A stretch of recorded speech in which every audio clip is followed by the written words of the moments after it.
Kumusta po kayo mga ka-nation? Nako, kainan na naman ang pag-uusapan natin dito sa segment ng Eat and Ron.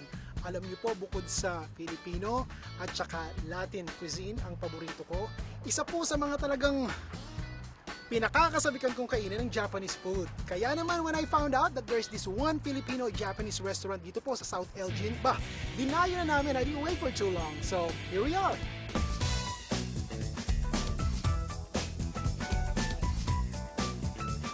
Konnichiwa mga ka-nation, irisaimase.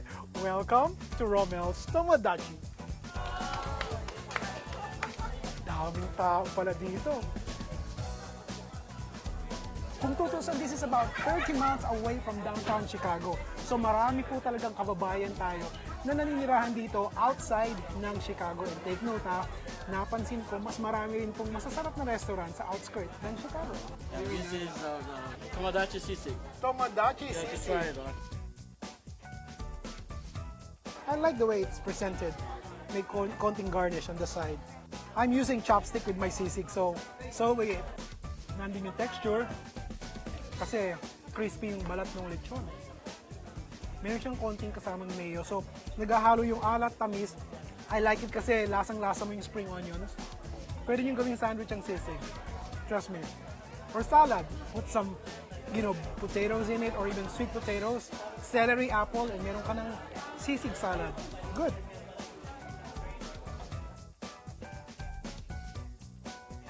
Well, malamig pa rin po sa Chicago, so this is perfect. Shrimp.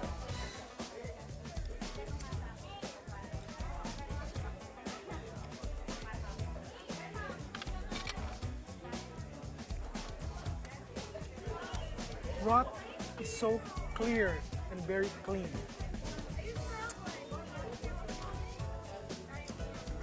Kasi yung iba maalat eh. Ito medyo konti lang yung alat, tapos may konting hint ng sweetness. Perfect. This is our favorite. What? Let me open it now, Leo.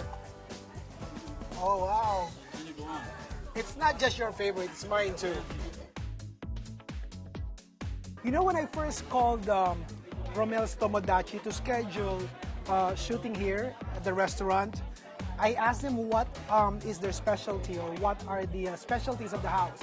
And I was told that dinuguan is one of the most favorite dishes na laging ino-order dito. They better be right because mahilig po talaga ako sa dinuguan.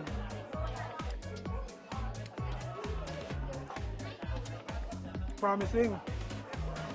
Masarap kasi sa dinuguan, maasim.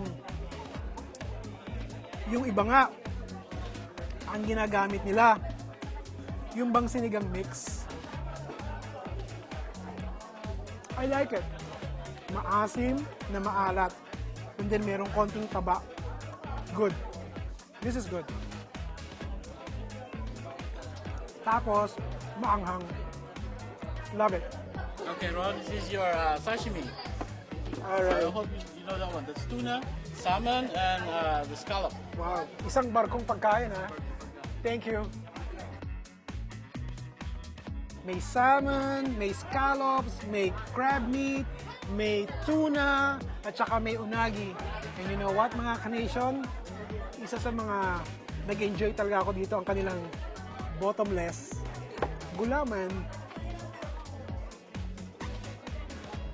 Sarap. Oo mga ka-nation. Nasa South Elgin po at medyo may kalayuan po itong restaurant to from Chicago. But if you happen to be in this place, come by and experience the warm and friendly atmosphere itong restaurant to. As you can see, ang dami pong tao. And this is the way it is every weekend. And I was told, the food is great, the owner is very warm, and very much hands-on sa kanyang business. At ang bonus pa po niyan, kung ayaw nyo kumain ng Pinoy dishes, may option kayo to order some Japanese food katulad ng ginawa ko ngayon. Okay mga ka-nation, ito po si Ron Bilaro, ang best Tomodachi nyo sa kusina. I'll see you again. Sayonara!